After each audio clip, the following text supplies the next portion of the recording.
Ada seorang wanita cantik di sebelah yang baru saja pindah, dan bahkan mengenakan topi bertepi lebar tidak dapat menutupi wajahnya yang lembut.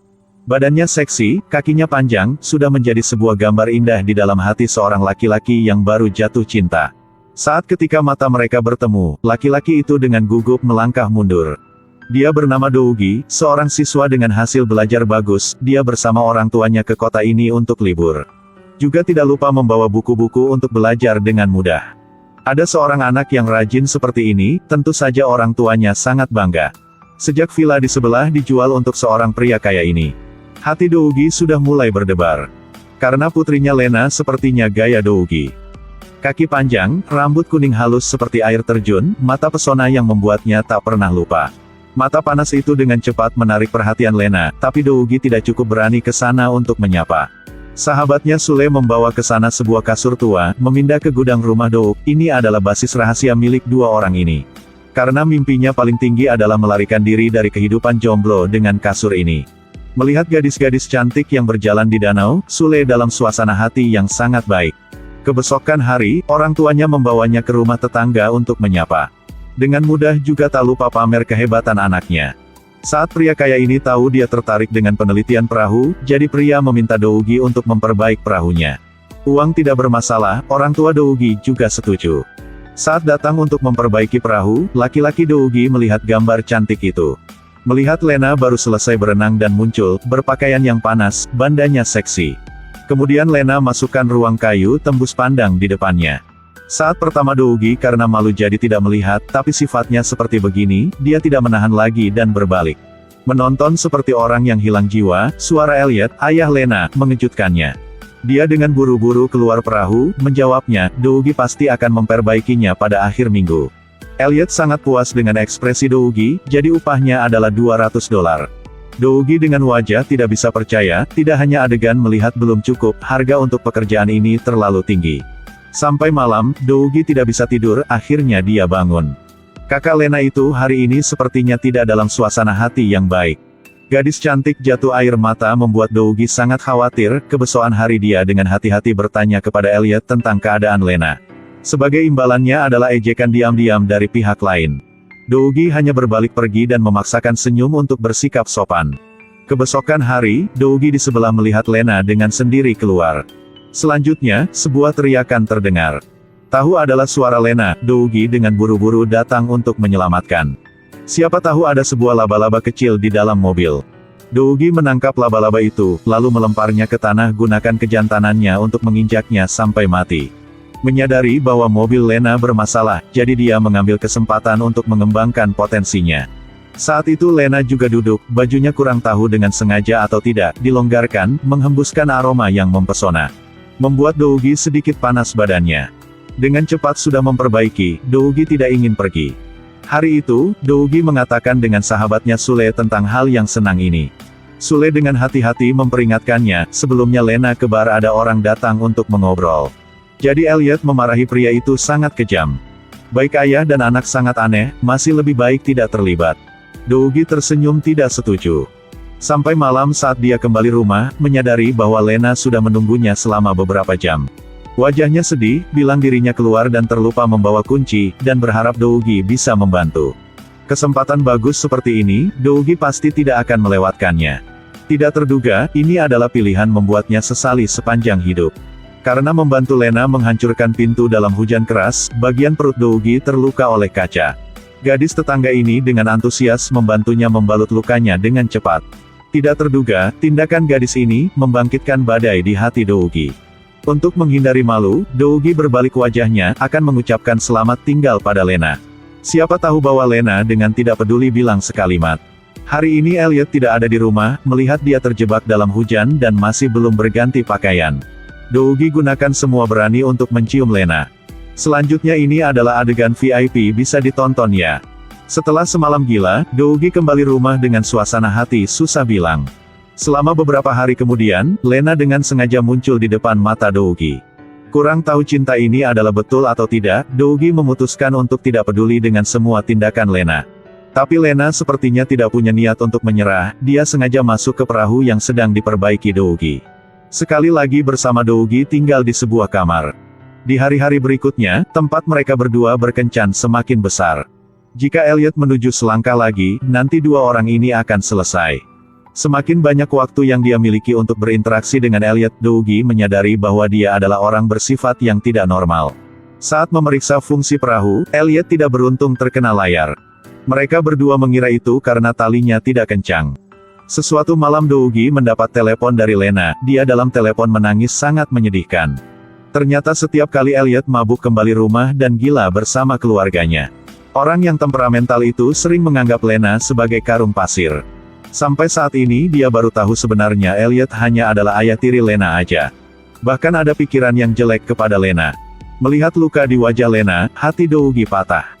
Dougie memutuskan nanti dengan sepenuh hati akan melindunginya.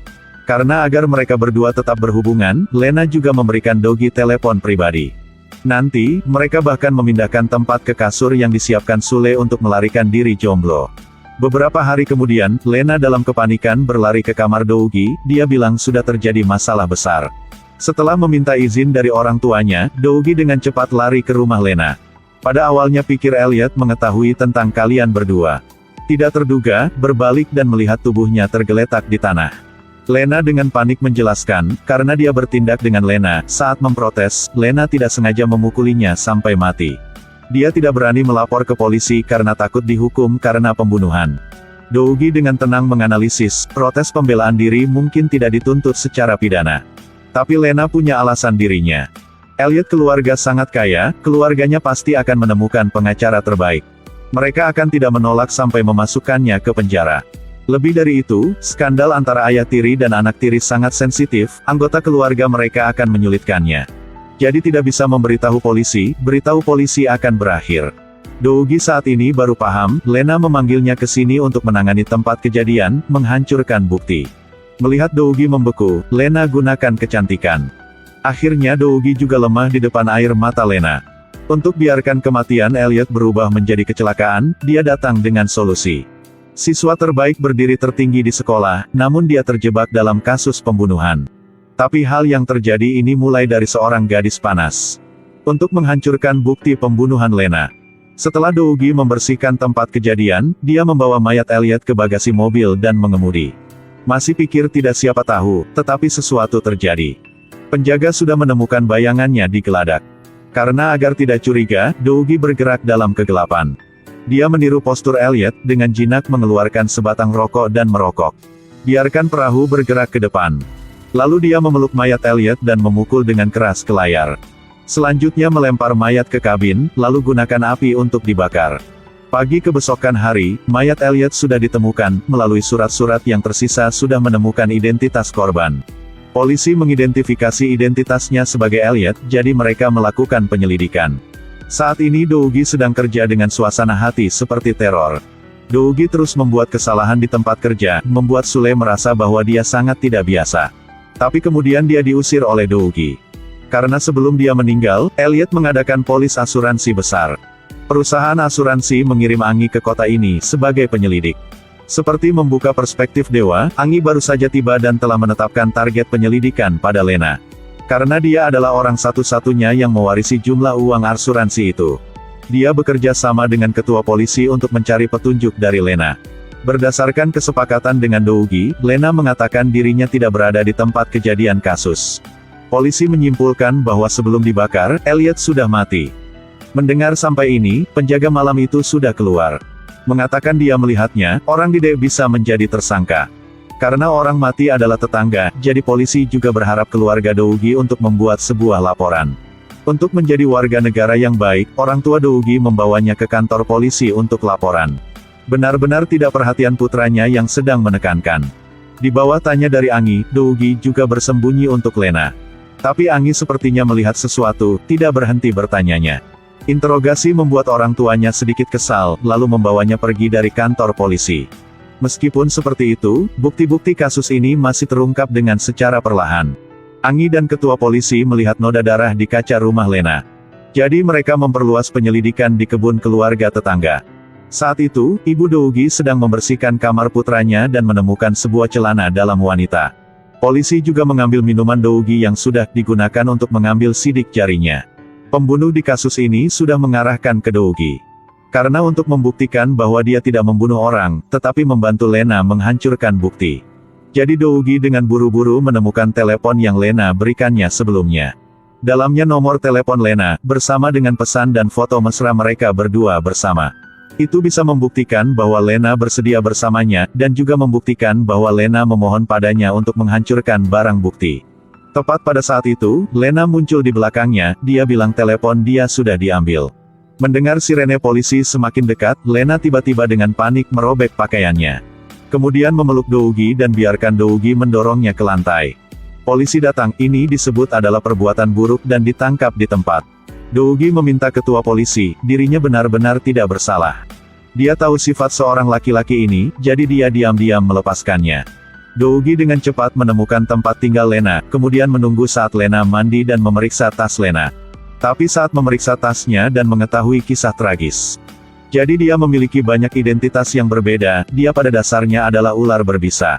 Anta dua din toai cho angi, trong din toai ko bik cheng giet ngui chua Lena. Bukti bahwa dirinya tidak bersalah. Angi mengambil telepon, kemudian membawa Lena ke kantor polisi. Sebelum pergi, dia masih menelepon polisi, membuktikan bahwa Dougie tidak bersalah. Berdasarkan instruksi ketua polisi, dia memborgol Dougie ke samping tempat tidur dan menunggu polisi tiba. Pada saat itu, Dougie menghela nafas lega, tetapi berpikir itu akan berakhir seperti ini. Dia tercengang oleh adegan di depan mata. Tato di kaki Lena dengan kaki Angi adalah gaya yang sama. Sangat jelas, dua gadis ini adalah rekan. Dougie dengan cepat menelepon untuk polisi, tapi menyadari bahwa tali sudah dipotong. Panggilan telepon Angi hanya akting. Tapi telepon yang dianggap satu-satunya bukti segera menghapus semua bukti. Dua saudara perempuan memegang setumpuk uang asuransi dan kemudian memulai hidup baru. Sedangkan pihak ini, Dougie sedang duduk terkagum-kagum, tidak bisa kembali mobil lagi. Di langit tidak ada kue yang tiba-tiba jatuh, yang ada hanya jebakan. Terlebih lagi, keberuntungan bunga persik secara alami jatuh padanya. Hai para pria jomblo di luar sana, ketika mencari sayangmu, ingatlah untuk membuka mata dan melihat dengan jelas. Baik, film hari ini sampai ini berakhir, terima kasih Anda sudah ditonton ya.